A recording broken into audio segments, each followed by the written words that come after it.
Hello, and today I'm going to be reviewing the illo Sketchbook's Hue marker set and seeing how it compares to some of the other marker brands that we all know and love, just a couple of them. I ordered these on pre-order and they came in today, so I have, as of the time of recording this, I haven't really seen pretty much anyone else online with these, so I'm very excited to take a look at them and see how they do. So right off the bat, I really like the packaging. It's in this case that stands open, so that you can really access your markers easily, keep them in order, and keep them horizontal. Some of the markers that I have, like the illo Hue markers, I really like, but in order to see them all, you usually have to kind of stand them upright, which isn't good, and sometimes the markers can bleed. The ink is all heavy on one side, so I like that I can keep them horizontal and still see them all. All of the markers in this set come with what looks like a chisel tip, and what I'm really excited about, there's the chisel, and a brush tip, a brush nib. It's a small brush nib, but I'm excited to see how that goes.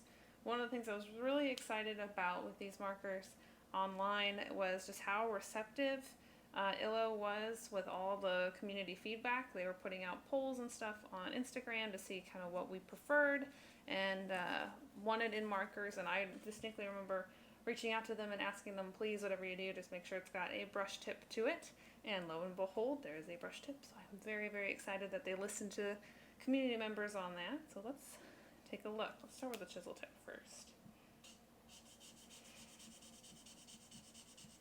Ooh, automatically really smooth coverage. See how fine of a line we can get. Pretty good. How much we can build up.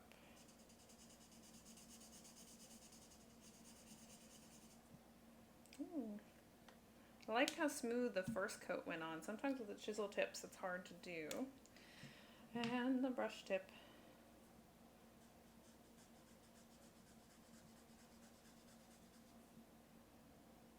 Nice. It's really pretty bendy and very juicy for how small it is. Like, it really kind of collapses on itself, which is just something to get used to. I don't think it's necessarily a bad thing. It's just different than the brush markers I'm used to. See how the colors overlay. I tend to be a person that does a lot of shading with a light purple, and I don't really have all these colors marked out yet. Oh, cool, that's the color I want. Ooh, that overlays very nicely. And I'm just on a cardstock paper right now. I'm also going to test to see how these markers do in the illo sketchbook itself and see what that looks like. So overall, first impressions, the color lays down very smoothly. The brush tip's a little bit smaller than I would have thought. It's really bendy, but it gets nice coverage overall as well. I would say for probably larger areas, you'd want to still cover with the chisel tip. I'm also noticing very, very little smell, which is really good. I have a set of illo Hue markers, and they're very, very vibrant, but if you work with them for a very long time, they get very smelly. So I like minimum smell.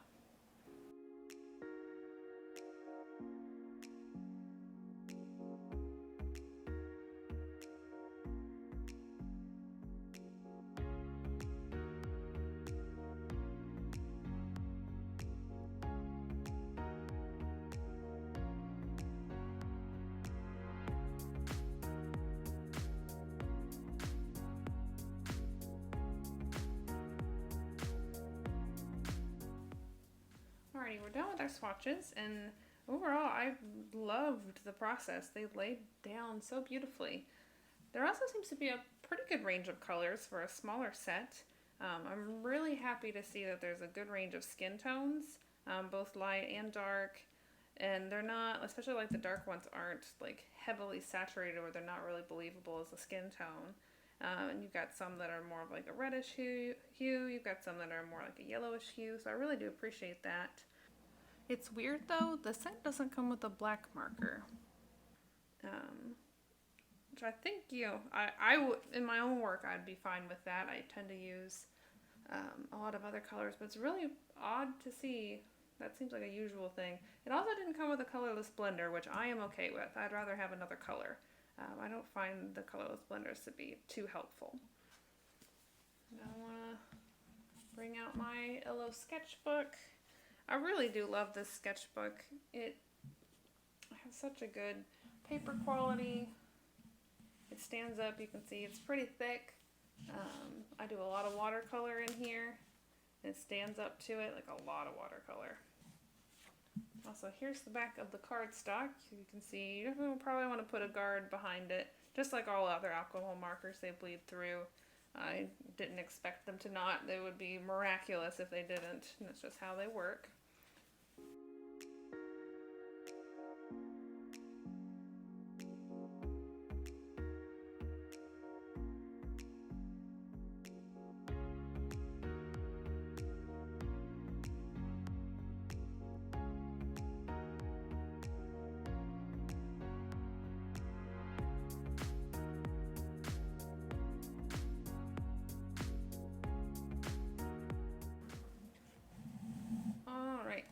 Swatches in the actual illo sketchbook are done, just out of curiosity to see how the markers go with the sketchbook.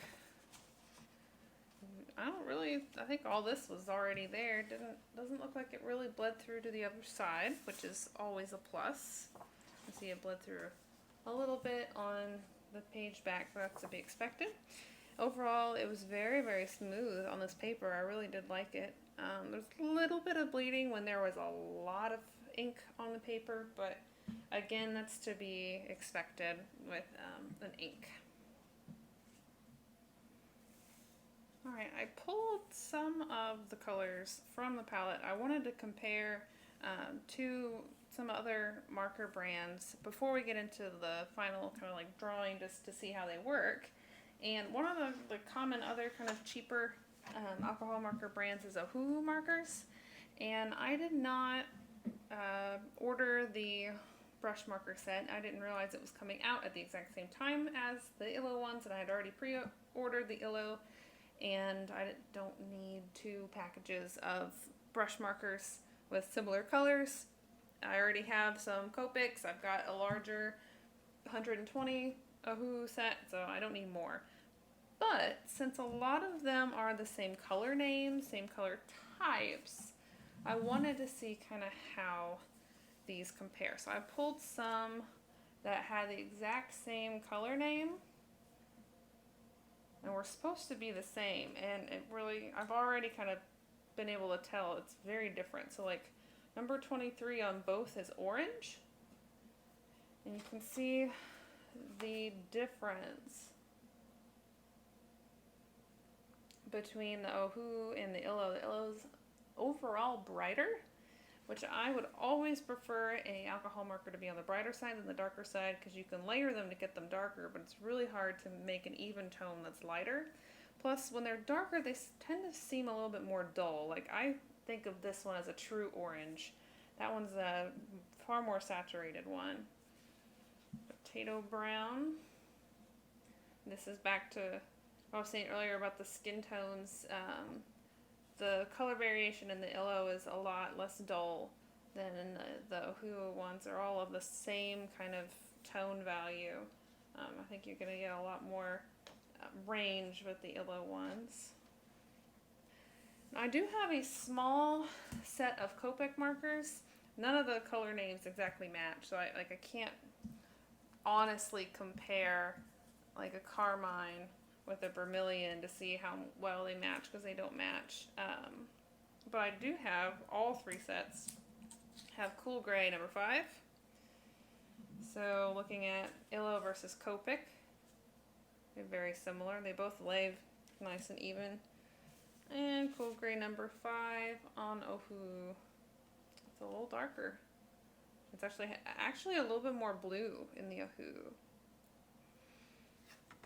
But I just thought that was interesting to see a lot of these have the same color names, but they're vastly different. So now I'm going to put all of this to use and create a little illustration and see how well they work mixing and on, on the paper itself, because swatching is all fine and good, but this isn't a real life application of these markers at all.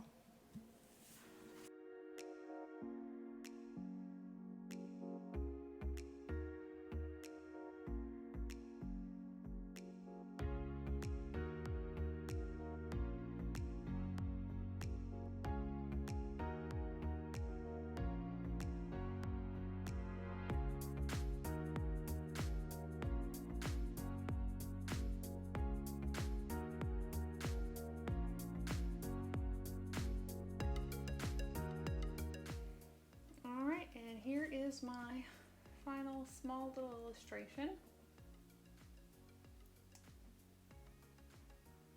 I'm overall really happy with the markers. They blend well. I like the range of colors. My favorite color to shade with, that kind of light purple, doesn't do super well on the light colors, but I think it's just because it's a little darker than the one I usually use with my Copics. But it did very, very nicely on the darker tones. And everything laid very, very flat. Kind of overall thoughts, like the brush tip is thinner and smaller than I would have thought. For example, let me just grab a Copic here. So like here's the difference between the two marker ends. You can see the size, but it really didn't feel like a problem when shading in flat colors.